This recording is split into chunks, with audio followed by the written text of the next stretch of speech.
और मेरा निवेदन सभी मेरी जीजियों से, मेरे जीजाओं से, मेरी बेटियों से, बेटाओं से, मेरी माताओं से, श्रावण के महीने के जितने सोमवार रहें, प्रत्येक सोमवार को शंकर जी का अगर मंदिर जा सको तो ठीक है, ना जा सको तो शिखर का दर्शन, और वो भी ना कर सको तो अपने घर में जो शिवलिंग है उस पर 3 बार, 3 छोटा सा लोटा ले लो, बड़ा लोटा ले लो, कैसा भी 3 बार शिव जी का नाम लेकर 3 बार जल को अवश्य चढ़ाओ। जितने सोमवार पड़े श्रावण के महीने में आप 3 बार, भले 1 लोटा जल है उसी को रोक रोक कर 3 बार चढ़ाओ, और 3 बार चढ़ाओ। जैसे शिव मंदिर में 3 ताली का नियम है, सावन महीने में 3 लोटा अर्थात 2 लोटा जल पर रुककर 3 बार अगर जल चढ़ाया जाता है तो ब्रह्मा, विष्णु और महेश उस जल को स्वीकार कर कर तेरे घर का भंडार भर देते। 3 बार सावन के महीने में किसी भी एक सोमवार को अगर व्यापार नहीं चल रहा है, नौकरी नहीं मिल रही है, तो कोई तकलीफ आ रही है, तो कोई कष्ट आ रहा है, कोई रोग बढ़ रहा है, डॉक्टर से ऐसा लग रहा है कि ये बड़ी बीमारी बताने वाला है, शरीर में कोई गांठ पड़ गई है और वो जांच के लिए गई है, तो बिल्कुल श्रावण के महीने में किसी भी एक सोमवार को गंगा जल लेकर जाइए शिव मंदिर में। शंकर जी के मंदिर में थोड़ा सा गंगा जल नंदी को समर्पित कर कर, थोड़ा अशोक सुंदरी को समर्पित कर कर, थोड़ा गणेश और कार्तिकेय को समर्पित कर कर, थोड़ा सा गंगा जल जया, विषहरा, शामरीबारी, दौतली और देव को समर्पित कर कर, थोड़ा सा गंगा जल शिवलिंग पर समर्पित कर दो। उस गंगा जल को वापिस झेल कर लेकर आओ। 3 दिन तक लगातार उस गंगा जल को पीना प्रारंभ करो। उसके बाद जांच के लिए आप कहीं पर भी जाइए, बाबा कृपा जरूर करेगा, ये निश्चित था। सावन के महीने के 5 सोमवार की महिमा क्या होती है, तो कहा अगर 5 सोमवार सावन के महीने में पड़ जाते हैं तो शिव पंचायत का पूरा पुण्य एक शंकर पर जल चढ़ाने से पूरा फल प्राप्त हो जाता है। शिव पंचायत श्रावण के महीने में किसी भी एक सोमवार को अगर व्यापार नहीं चल रहा है, नौकरी नहीं मिल रही है, तो कोई तकलीफ आ रही है, तो कोई कष्ट आ रहा है, कोई रोग बढ़ रहा है, डॉक्टर से ऐसा लग रहा है कि ये बड़ी बीमारी बताने वाला है, शरीर में कोई गांठ पड़ गई है और वो जांच के लिए गई है, तो बिल्कुल श्रावण के महीने में किसी भी एक सोमवार को गंगा जल लेकर जाइए शिव मंदिर में। शंकर जी के मंदिर में थोड़ा सा गंगा जल नंदी को समर्पित कर कर, थोड़ा अशोक सुंदरी को समर्पित कर कर, थोड़ा गणेश और कार्तिकेय को समर्पित कर कर, थोड़ा सा गंगा जल जया, विषहरा, शामरीबारी, दौतली और देव को समर्पित कर कर, थोड़ा सा गंगा जल शिवलिंग पर समर्पित कर दो। उस गंगा जल को वापिस झेल कर लेकर आओ। 3 दिन तक लगातार उस गंगा जल को पीना प्रारंभ करो। उसके बाद जांच के लिए आप कहीं पर भी जाइए, बाबा कृपा जरूर करेगा, ये निश्चित। ये शिवलिंग जलाधारी, यहां से जल अशोक सुंदरी के पास में से नीचे की ओर गिर रहा है, ठीक है। बेलपत्र नहीं है आपके पास चढ़ाने के लिए, मत चढ़ाओ। जल नहीं है चढ़ाने के लिए, मत चढ़ाओ। अक्षत नहीं है चढ़ाने के लिए, मत चढ़ाओ। पुष्प नहीं है शिव जी को चढ़ाने के लिए, मत चढ़ाओ। शमी पत्र नहीं है, मत चढ़ाओ। पर किसी शिवालय में, किसी शंकर के मंदिर में अगर तुम गए हो, तुम्हारे पास में कुछ भी नहीं है, जो भी भगवान का दर्शन तुमने किया है, तो यहां से जो पानी नीचे गिरता है, उस गिरने वाले स्थान पर मात्र अपने हाथ का 3 बार स्पर्श कर कर बाबा से दिल की बात कहकर आ जाओ, तो उनकी मुराद बाबा पूर्ण कर देता है। वो सहज प्रसंग है। पहला दिन एक बेलपत्र शिव को अपनी मनोकामना कर कर रोग धोग बीमारी तकलीफ कष्ट दूर करने के लिए शंकर के शिवलिंग पर अगर बन सके तो मंदिर में, आप लोग तो यहाँ हैं तो देवाधिदेव महादेव कंकर शंकर को चढ़ाओ। और अगर बेलपत्र नहीं हो तो बेलपत्र जो चढ़ी हुई हो उसी को धोकर वापिस चढ़ाओ। वापिस और सावन का महीना है, दिल से बाबा को ले जाए।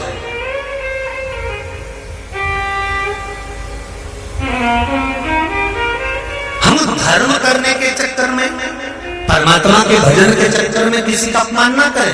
इसका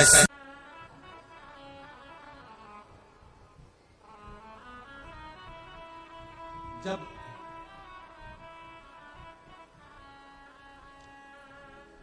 सारी दुनिया की ठोकर खा लो, सारी दुनिया के हाथ जोड़ लो, सारी दुनिया से निवेदन कर लो और उसके बाद भी तुम्हारी दुख की घड़ी समाप्त नहीं हो, तब प्रयास करना तुम्हारे घर में कोई गमला हो,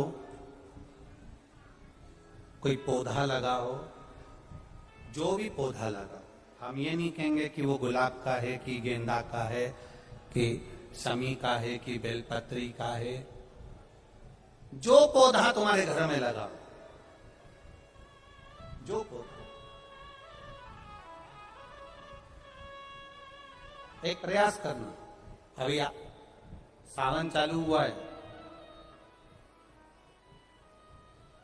अगर तुम्हें लगता है कि मेरी दुख का समय समाप्त नहीं हो रहा, मेरी दुख की घड़ी समाप्त नहीं हो रही, तो घर में रहने वाले जितने लोग आस्था चैनल पर कथा सुन रहे हैं, जितने फेसबुक यूट्यूब पर कथा सुन रहे हैं और जितने पुष्कर राज की इस पावन धरा पर बैठकर कथा सुन रहे हैं, उनसे निवेदन करेंगे, श्रावण 2 सावन अब की बार हैं, एक अधिक मास का भी पड़ेगा और एक श्रावण ये पड़ेगा।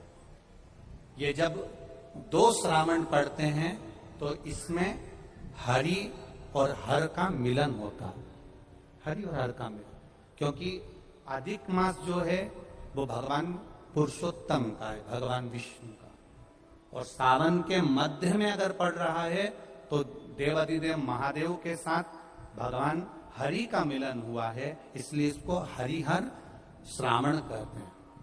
ये 2 महीने के श्रावण में अगर मान लो एक दिन आपका निकल भी गया, 2 दिन आपके छूट भी गए, कोई दिक्कत की बात नहीं है। जो पेड़ तुम्हारे यहां लगा हो, जो पौधा तुम्हारे यहां लगा हो, जो वृक्ष तुम्हारे यहां लगा हो, जो क्यारा तुम्हारे यहां, कुंडी तुम्हारे यहां, उसी की मिट्टी को, उसी के पेड़ के नीचे, उसी पौधे के नीचे, उस मिट्टी को थोड़ा सा हाथ से उसको उठाकर एक लिंग की आकृति बना ले। उसमें जलाधारी बनाने की जरूरत नहीं, केवल लिंग की आकृति बनाकर उसी की पूजन वहीं कर पानी चढ़ाकर 15 से 20 मिनट बाद अपना काम करने के बाद उसी को उसी मिट्टी में विसर्जन कर दें, अपनी कामना कर देवाधिदेव महादेव 2 महीने के बाद क्या देगा ये वही जान सकता है।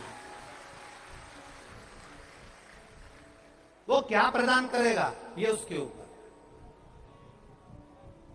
देख लिया हमने, बहुत प्रयास कर देख लिया, सारी दुनिया का हमने प्रयोग कर देख लिया। इनसे भी पूछा, उन्होंने कहा वाशरूम इधर बना दो, वास्तु शास्त्री ने कहा ये बना दो, ज्योतिषाचार्य ने कहा ये बना दो, उन्होंने कहा ये बना दो, उन्होंने कहा वो बना दो। हमने दुनिया का काम कर देख लिया, हाथों की अंगूठियां बदल कर देख ली, नथ आभूषण बदल कर देख लिए, सोने की दिशा बदल कर देख ली, सीढ़ियों की दिशा बदल कर देख ली। अब जब सारी दिशा बदल कर देख ली, सारा काम कर देख लिया, उसके बाद भी अगर हमारी ग्रह दशा नहीं सुधरे, हमने सबके दरवाजे जाकर देख लिया, देवी देवता उनके भी धोख के देख लिया, पर जब भी अगर हमारी दशा ना सुधरे तो फिर कहीं मत जाना, महादेव के चरणों में जाकर बस उसकी आराधना में लग जाना, हो जाएगा।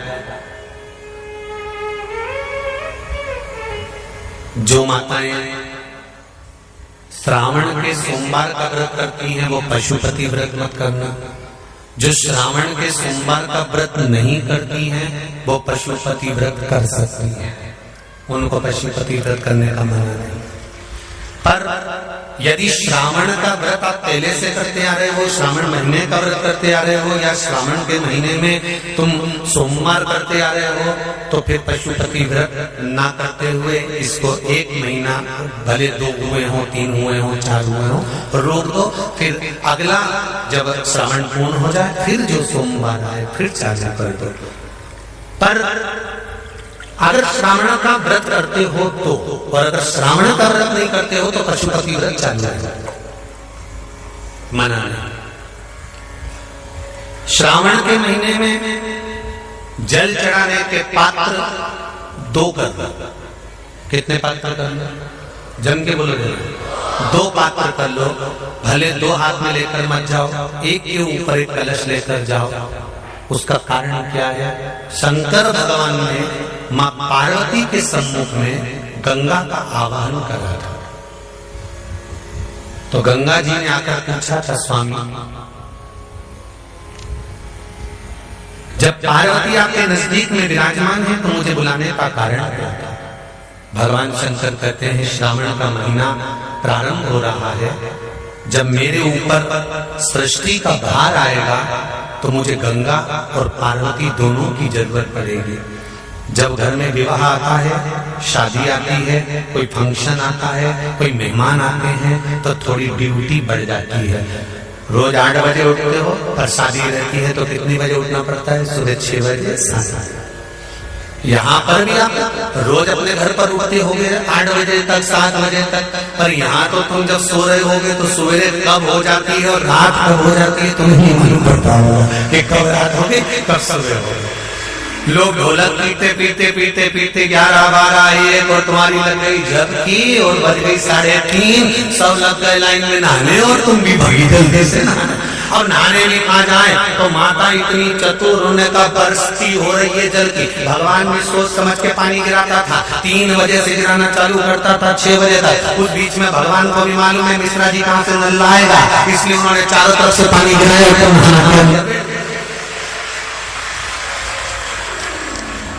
बोलो सही है कि गलत है?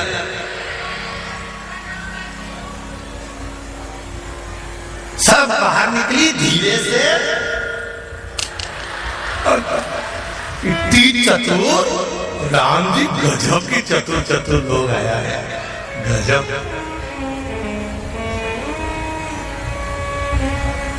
पर एक बात कहूंगा, दिल लेकर आए हो, मेरा महादेव भी तुमको दिल से लुटाएगा। दिल लेकर आए हो। कल हम जब आप लोगों से मिलने, हमारा नियम है जो हम जहाँ भी कथा भी करते हैं, चाहे रायसेन करी हो, चाहे सागर करी हो, चाहे जहाँ कथा करते हैं वहाँ रात में जो लोग रुकते हैं उनसे प्रयास रहता है कि थोड़ा मिले। एक नियम बना रखा, भले वो 1,00,000 लोग हो, 25,000 हो, 50, और जितने टेंट लगते हैं सब में मिलने का मन करता है।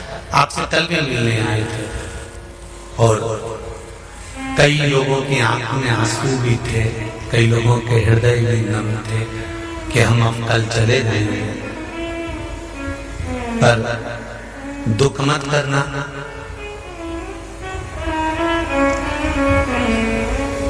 दूसरा कोई स्थान हो वहां से जाओ तो वापिस आने की गारंटी है कि नहीं है, पर यहाँ तो सील और ठप्पे लगाकर भेजता है कि वापिस बुला लाएगा। तो फिर क्या दिक्कत है? उसकी आराधना मात्र करिए।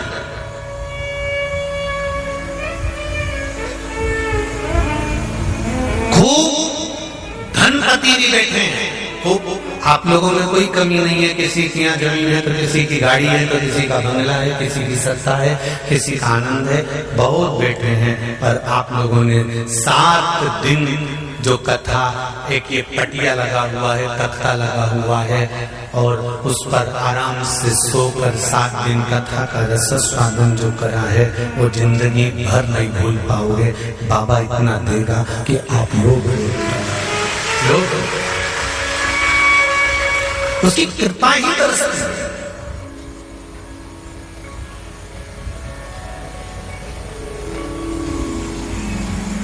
उसकी कृपा बिना कुछ नहीं, तेरी कृपा बिना न हिले एक भी अणु, लेते श्वास तेरी कृपा से तनो तनो।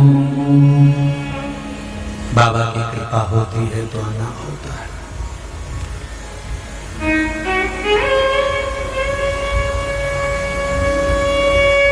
कोई नेपाल से, कोई झारखंड से, कोई उत्तराखंड से, कोई चेन्नई से, ना जाने कहां कहां से पधारे, कोलकाता से। शिव कावड़ का जल लेकर, हाथ में जल लेकर, जितने कदम चलकर हम शंकर के मंदिर तक या बेलपत्र के वृक्ष तक जाते हैं, जितने कदम चलते हैं उतने तीरथ हम पार कर शिव के नजदीक पहुंच जाते हैं, उतने तीरथ पार कर सारे तीरथ धाम आपके चरणों में, हे भोलेनाथ प्रणाम आपके चरणों में। सारे तीरथ वहीं पर है, वहीं। पहले कथा में कहा 33 कोटि देवता शिव जी के शिवलिंग के पास, 33 कोटि, पूरा परिवार तो है ही, 33 कोटि देवता जहां से जल निकलता वहां विराजमान होते। तो देवता सब नहीं पाए तो बैकुंठ कहां होगा? ब्रह्मलोक, इंद्रलोक, जल लोक, वरुण लोक, गरुण लोक, सारे लोग वहीं। इसलिए शिव जी का मंदिर नहीं होता, शिवालय होता है। क्या होता है? शिवालय। शिवालय का मतलब होता है लय, लय मतलब इसमें विलीन हो जा, शिवालय इसमें समा जा। हर महादेव, श्री शिवाय नमस्तुभ्यम। दोस्तों की जैसा कि आप और हम जानते हैं 21 जुलाई सावन का दूसरा सोमवार है। तो 21 जुलाई के दिन सावन का दूसरा सोमवार है, उसके चलते जो तिथि है उस दिन एकादशी की तिथि है। तो पूजन के दौरान हमें कुछ विशेष बातों का ध्यान रखना होगा, कुछ ऐसे नियमों का ध्यान रखना होगा जो कि पूजा अगर हम नियमों को ध्यान में रख कर के अगर करते हैं तो पूजा का फल हमें अवश्य ही प्राप्त होगा। तो एकादशी और सावन यानी कि भगवान श्री कृष्ण और भगवान महादेव दोनों का ही मिलन है। तो इसके अनुसार पूजन के दौरान जो भी देखिए गुरुजी महाराज जी ने कथा के दौरान जो उपाय आपको बताए हैं, अगर उन उपायों में से कोई भी उपाय आप सच्चे मन से, सच्चे विश्वास से अगर आप करते हैं तो आपके जीवन में आपको अवश्य ही लाभ मिलेगा। और दोस्तों एक बात का और ध्यान रखना होगा कि आपको जब भी आप शिवलिंग पर जल अभिषेक करते हैं तो जल अभिषेक के दौरान आपको चावल यानी कि अक्षत बिल्कुल भी शिवलिंग पर नहीं चढ़ाने होंगे, क्योंकि एकादशी वाले दिन शिवलिंग पर चावलों को नहीं चढ़ाया जाता है। तो इस चीज़ का विशेष ध्यान रखिएगा। जय माता दी, हर हर महादेव, श्री शिवाय नमस्तुभ्यम दोस्तों।